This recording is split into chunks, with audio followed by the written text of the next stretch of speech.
प्रिय साथियों, सभी का प्यार भरा नमस्कार। मैं रामचंद्र आप लोगों की सेवा में पुनः उपस्थित। आज जो है हम जानेंगे इकोनॉमिक्स एग्रीकल्चर यानी कृषि अर्थशास्त्र। तो कृषि अर्थशास्त्र में प्रत्येक अध्याय में प्रश्नावली होती हैं और प्रश्नावली से ही प्रश्न तुम्हारे लोगों की परीक्षा में बनते हैं। आप लोगों की उन प्रश्नावली को कायदे से अगर परीक्षा से पहले अगर उसको हल कर लिया जाए तो निश्चित परीक्षा में सफलता मिलती है। फिर परीक्षा की सफलता को कोई नहीं रोक सकता है। तो प्रिय साथियों, आज हम जानेंगे तो प्रश्नावली पे चर्चा होगी। तो सबसे पहले कृषि अर्थशास्त्र में पहला अध्याय है कि अर्थशास्त्र की परिभाषाएं। कृषि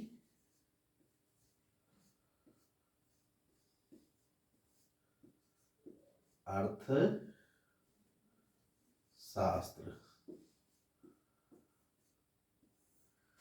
तो कृषि अर्थशास्त्र में पहला अध्याय होगा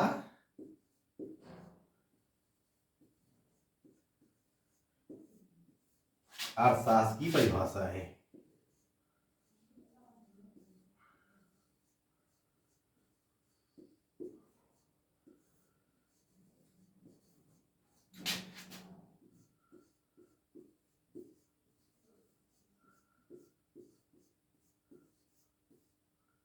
अर्थशास्त्र की परिभाषा है। अर्थशास्त्र का परिभाषाओं में देखा जाए तो बहुत ही महत्व है, क्योंकि अर्थशास्त्रियों ने विभिन्न परिभाषाएं दी हैं और परिभाषाओं के विषय में लोगों ने स्पष्ट किया कि अर्थशास्त्र क्या है। अर्थशास्त्र में आर्थिक पहलुओं का अध्ययन किया जाता है। कौन सी आर्थिक क्रिया होती हैं, कौन सी अनार्थिक क्रिया होती हैं, इन सब में जो है अर्थशास्त्र में चर्चा की जाती है। तो आइए जानते हैं प्रश्नावली पहले अध्याय में। तो प्रश्नावली का उत्तर बताने के लिए आप लोग भी ध्यान देंगे कौन कौन से ऑब्जेक्टिव हैं, उन पे चर्चा की जाए, उसका सटीक उत्तर क्या होगा। जैसे कि दिया हुआ है कि अर्थशास्त्र का जनक किसे कहा जाता है। अर्थशास्त्र का जनक किसे कहा जाता है? एडम स्मिथ, रॉबिन्स, मार्शल या जेबेसे। तो अर्थशास्त्र का जनक यानी पिता किसे कहा जाता है? तो अर्थशास्त्र का जनक कौन है? एडम स्मिथ है। ये अर्थशास्त्र के जनक कहे जाते हैं। फिर इसके बाद अगला प्रश्न है कि दुर्लभता संबंधी परिभाषा दी है।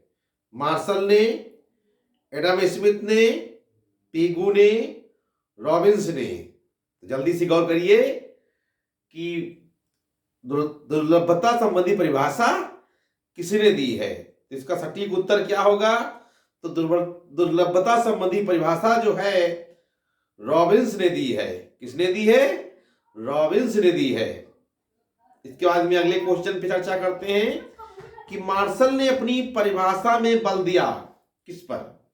यानी मार्शल ने अपनी परिभाषा में पर बल किस पर दिया? मनुष्य के आध्यात्मिक कल्याण पर, मनुष्य के भौतिक कल्याण पर, मनुष्य के चरम सुख पर, मनुष्य के भौतिक और आध्यात्मिक कल्याण पर। तो इसका सटीक उत्तर क्या होगा? मनुष्य के भौतिक कल्याण पर जो है बल दिया गया। किसने दिया? मार्शल ने दिया। इसके बाद अगला क्वेश्चन है अर्थशास्त्र धन का विज्ञान है। यह परिभाषा किसने दी है? Adam Smith, B Marshall, professor J K. Mehta या माल्थस। तो अर्थशास्त्र धन का विज्ञान है, यह किसने कहा? तो अर्थशास्त्र धन का विज्ञान है, यह एडम स्मिथ ने कहा। फिर इसके बाद में अगले प्रश्न पर चर्चा करते हैं द प्रिंसिपल्स ऑफ इकोनॉमिक्स के लेखक कौन है? द प्रिंसिपल्स ऑफ इकोनॉमिक्स के लेखक कौन है? तो चार विकल्प दिए हुए हैं। मार्शल, रॉबिन्स, पेंशन कौटिल्य। चर्चा करिए इसका उत्तर क्या होगा। तो इसका उत्तर जो है मार्शल ने जो है द प्रिंसिपल्स ऑफ इकोनॉमिक्स के लेखक कौन है? मार्शल। ये उनकी प्रसिद्ध पुस्तक का नाम है। फिर इसके बाद अगला क्वेश्चन है कि अर्थशास्त्र की बुनियाद किस अर्थशास्त्री ने डाली? अर्थशास्त्र की जो है बुनियाद किस अर्थशास्त्री ने डाली? तो 4 विकल्प हैं, मार्शल, जेबेसे, रॉबिन्स, एडम स्मिथ। तो किसने डाली? तो अर्थशास्त्र की बुनियादी किस अर्थशास्त्री ने डाली? तो इसका सटीक उत्तर क्या होगा? जल्दी आप लोग बताइए, इसका सटीक उत्तर क्या होगा? तो इसका सटीक उत्तर जो होगा एडम स्मिथ। किसने डाली? अर्थशास्त्र की बुनियाद जो है किस अर्थशास्त्री ने डाली? एडम स्मिथ ने डाली। इसके बाद अगला क्वेश्चन, अर्थशास्त्र की आवश्यकता विहीनता संबंधी परिभाषा किस अर्थशास्त्री ने दी? तो जहां पर आवश्यकता विहीनता वाली बात आए तो उसमें देखिए 4 विकल्प दिए हुए हैं। 4 विकल्प कौन कौन से हैं? माल्थस, जेके मेहता, जेएम कीन्स, जेएस मिल। तो इसका सटीक उत्तर क्या होगा? इसका सटीक उत्तर होगा जेके मेहता। ये अर्थशास्त्र की आवश्यकता विहीनता संबंधी परिभाषा किसने दी है? जेके मेहता ने दी है। इसके बाद अगला क्वेश्चन, कल्याण पर आधारित अर्थशास्त्र की परिभाषा किसने दी है? तो कल्याण पर आधारित अर्थशास्त्र की परिभाषा किसने दी है? 4 विकल्प दिए हुए हैं, एडम स्मिथ, मार्शल, रॉबिन्स, जेके मेहता। तो इसका सटीक उत्तर क्या होगा? तो सटीक उत्तर होगा जो है मार्शल। कल्याण पर आधारित परिभाषा किसने दी है? मार्शल ने दी है। फिर इसके बाद में अगली प्रश्नावली पर चर्चा करते हैं। अर्थशास्त्र में मनुष्य की किस प्रकार की क्रियाओं का अध्ययन किया जाता है? तो अर्थशास्त्र में मनुष्य की आर्थिक क्रियाओं का अध्ययन किया जाता है। आर्थिक क्रिया कौन सी होती है? आर्थिक क्रिया वह क्रिया होती है जिसमें मानव कोई ऐसा कार्य करे जिससे उसको धन की प्राप्ति हो। तो कौन सी क्रिया होगी? वो आर्थिक क्रिया होगी। तो अर्थशास्त्र में मनुष्य की आर्थिक क्रियाओं का अध्ययन किया जाता है। इसके बाद में अगला क्वेश्चन दिया है, वेल्थ ऑफ नेशंस नामक पुस्तक किसने लिखी? तो वेल्थ ऑफ नेशंस नामक पुस्तक जो है एडम स्मिथ ने लिखी। अगला क्वेश्चन है, जेके मेहता द्वारा दी गई अर्थशास्त्र की परिभाषा लिखिए। यानी जेके मेहता के द्वारा दी गई अर्थशास्त्र की परिभाषा लिखिए। तो जेके मेहता ने अपनी परिभाषा में बताया कि अर्थशास्त्र एक विज्ञान है जो मानव व्यवहार का अध्ययन आवश्यकता विहीनता के लक्ष्य को प्राप्त करने के साधन के रूप में करता है। इसके बाद में अगला क्वेश्चन है, धन की परिभाषा दीजिए। धन की परिभाषा दीजिए। तो धन की परिभाषा किसने दी? एडम स्मिथ ने दी है। और एडम स्मिथ ने बताया कि अर्थशास्त्र वह विज्ञान है जो धन का विवेचन करता है। इसके बाद में अगला क्वेश्चन, अर्थशास्त्र की कल्याण संबंधी परिभाषा किस अर्थशास्त्री ने दी? तो अर्थशास्त्र की कल्याण संबंधी परिभाषा एल्फ्रेड मार्शल ने दी। तो इसमें जैसा कि पुनः 5वें क्वेश्चन पर नजर डालते हैं, किस अर्थशास्त्री को अर्थशास्त्र का जनक कहा जाता है? तो एडम स्मिथ को जो है अर्थशास्त्र का जनक कहा जाता है। इसके बाद में अगली परिभाषा प्रश्नावली पर ध्यान देते हैं। दिया है कि धन संबंधी परिभाषाओं की विशेषताएं लिखिए। धन संबंधी परिभाषा की कौन कौन सी विशेषताएं होती हैं उन पे चर्चा करिए।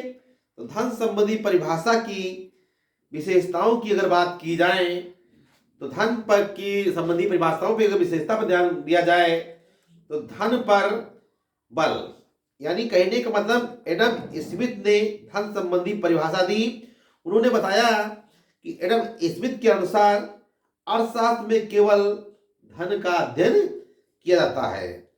अर्थशास्त्र की विषय सामग्री का केंद्र बिंदु क्या है? धन ही है।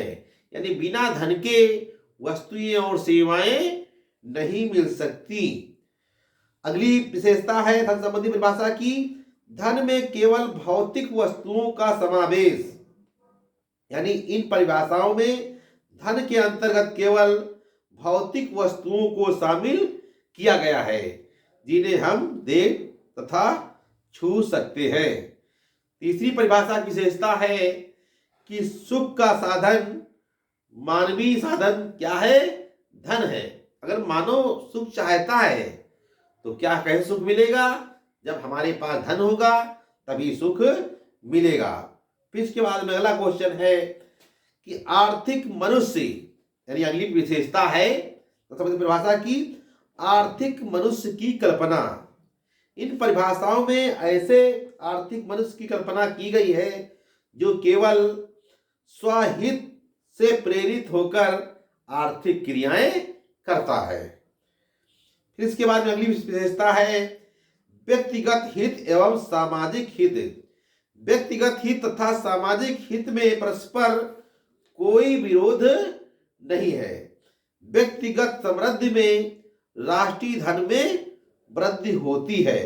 तो ये थी धन संबंधी परिभाषा की विशेषताएं। इसके बाद में अगली प्रश्नावली दी है कि धन संबंधी परिभाषाओं में कौन कौन से दोष निकाले गए हैं। दोष निकाले का मतलब, दोष का मतलब होता है आलोचना, यानी कौन कौन सी आलोचनाएं धन संबंधी परिभाषाओं की है। तो धन संबंधी परिभाषाओं की कड़ी आलोचना अर्थशास्त्रियों ने की। तो उसमें जैसे बताया गया है कि धन पर आवश्यकता से अधिक बल, तो धन पर आवश्यकता से अधिक बल देना भी ठीक नहीं है। जैसा कि बताया गया है कि प्राचीन अर्थशास्त्रियों ने धन को एक साध्य मान लिया था, किंतु वास्तव में धन साध्य नहीं बल्कि साधन है, जिसकी सहायता से मनुष्य अपनी आवश्यकताओं की पूर्ति करता है। धन पर अत्यधिक बल दिए जाने के कारण कार्लाइल ने अर्थशास्त्र को कुबेर की विद्या तथा विलियम मॉरिस ने गणित विज्ञान तथा रास्किन ने रोटी मक्खन का विज्ञान कहकर इसकी कड़ी आलोचना की है। अगली आलोचना पर अगर विचार करें तो धन का संकुचित अर्थ, एडम स्मिथ तथा उसके समर्थकों ने धन के अंतर्गत केवल स्पर्शनीय दृष्टिकोण भौतिक वस्तुओं को शामिल किया था, किंतु आधुनिक अर्थशास्त्रियों ने डॉक्टर, इंजीनियर, वकील, अध्यापक आदि की सेवाओं को भी धन में शामिल करते हैं। धन की प्राप्ति के साधनों की उपेक्षा, इन परिभाषाओं में यह स्पष्ट नहीं होता कि धन में वृद्धि किन किन तरीके से की जाए। धन कानूनी ढंग से प्राप्त किया जा सकता है और गैर कानूनी ढंग से भी। अर्थशास्त्र में मनुष्य की केवल कानूनी आर्थिक क्रियाओं का अध्ययन किया जाता है। आर्थिक मनुष्य की दोषपूर्ण कल्पना, एडम स्मिथ ने आर्थिक मनुष्य की कल्पना कर डाली। उनका आर्थिक मानव से अभिप्राय ऐसे व्यक्ति से था जो सभी क्रियाएं केवल अपनी स्पर्श सिद्धि और धन प्राप्त के लिए करता है, किंतु वास्तविक जीवन में मनुष्य के कार्य निजी स्वार्थ के अतिरिक्त दया, प्रेम, परोपकार, देशभक्ति आदि की भावनाओं से प्रेरित होते हैं। इसके अतिरिक्त एडम स्मिथ ने यह मान लिया था कि व्यक्तिगत हित सामाजिक हित में कोई अंतर नहीं होता, किंतु वास्तविकता यह है कि व्यक्तिगत हित सामाजिक हित में प्रायः परस्पर विरोध पाया जाता है। मानव कल्याण की उपेक्षा की गई। धन संबंधी परिभाषाओं में केवल धन संग्रह पर बल दिया गया है। धन के उचित प्रयोग तथा वितरण द्वारा मानव कल्याण में होने वाली वृद्धि पर कोई ध्यान नहीं दिया गया है। धन व सुख में सीधा संबंध नहीं है। धन संबंधी परिभाषाओं में धन को सुख का एकमात्र साधन माना गया है। मनुष्य के पास जितना अधिक धन होगा वह उतना अधिक सुखी होगा, किंतु व्यवहार में सुख तथा धन में कोई सीधा संबंध नहीं है। तो सुख तो एक मानवीय स्थिति ही होती है। तो प्रिय साथियों, आप लोगों ने प्रश्नावली के बारे में जाना, जो कि कृषि अर्थशास्त्र की पहले अध्याय की प्रश्नावली थी। तो आज जो है धन संबंधी परिभाषाओं के दोस्त तक ही पहुंचे। अगले दिन हम पुनः कक्षा में, जो ऑनलाइन कक्षा में, हम आपको अन्य प्रश्नावली के जो प्रश्न हैं उन पे चर्चा करेंगे, जो आपकी परीक्षाओं में बहुत ही महत्वपूर्ण सफलता दिलाएंगे।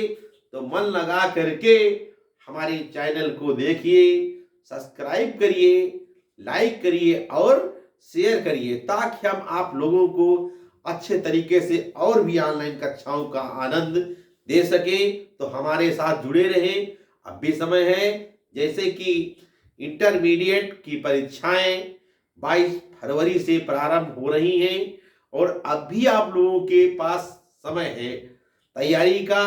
अब भी अगर शॉर्ट में संक्षिप्त वर्णन करके देख लेंगे तब भी परीक्षाओं में बहुत कुछ लिख सकेंगे, क्योंकि परीक्षा में कोरी कॉपी नहीं होनी चाहिए। क्योंकि कोरी कॉपी में क्या होगा, जब कोरी कॉपी 1-2 पन्ना लिख करके ही जमा कर देंगे तो शिक्षक काहे पे उत्तर पे जो है तुमको अंक दिलाएगा, अंक नहीं मिल पाएंगे।